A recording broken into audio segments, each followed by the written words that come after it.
Congrats kay Jawo na safe na naka-jump. Maganda yung jump niya. Halos abot na niya yung pinakamalayo kanina. Local bike na yung gamit niya. Kaya congrats. Thank you, Tiger. Salamat po. Yan, si Jawo Motovlog. Interview natin ngayon si Jawo. Yes, sir.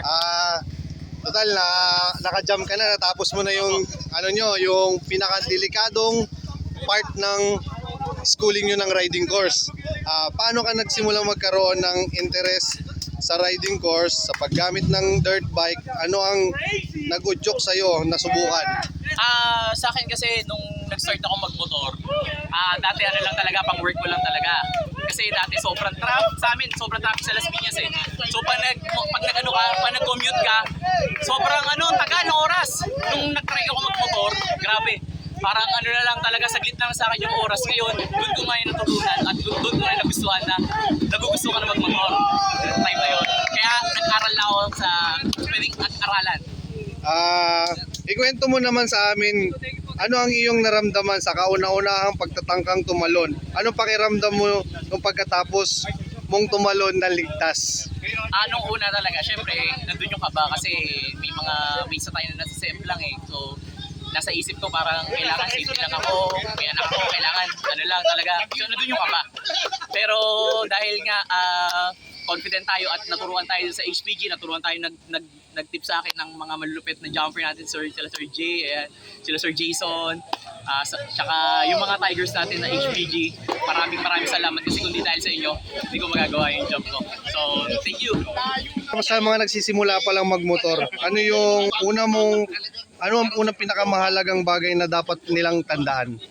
Syempre, una discipline. Ayun yung unang tinuturo dito. Hindi ka dapat magaling ka lang. Dapat may disiplina ka sa sarili. Yes. Kasi ayun yung number one na dapat tinuturo dito sa klase na to. Disiplina, sunod ang skills. Yung road safety natin, yung mga tinuturo ng mga Tigers natin, na hindi lang siya basta na gumaling ka or maging confident ka sa riding, kundi yung disiplina sa road safety sa labas, yung disiplina mo sa sarili mo.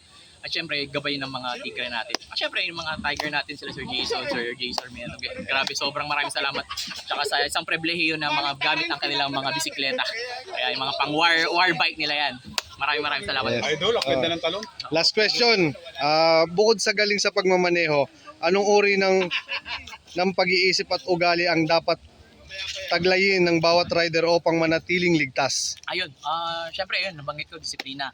At dapat yung tinuro lahat ng mga from basic, yung sa lahat ng ipitangke, yung normal na kailangan nakatingin ka sa malayo, tingin ka bawat kaliwat kanan, kailangan alerto ka lagi sa mga pupuntahan mo. At the same time, yung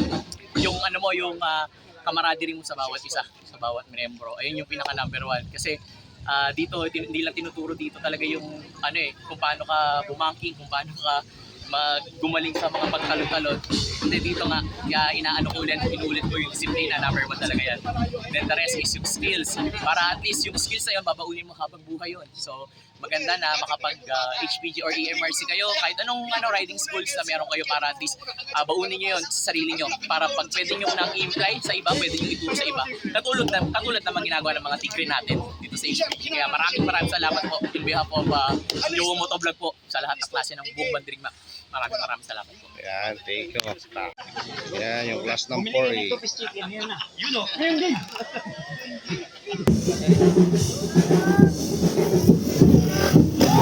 Wow, quality. Yun o. Okay. Buhay.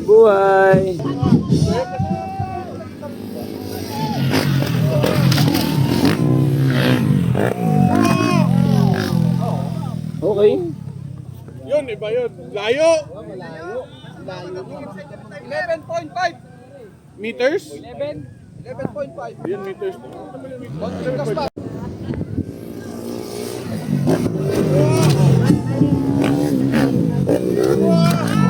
Quality.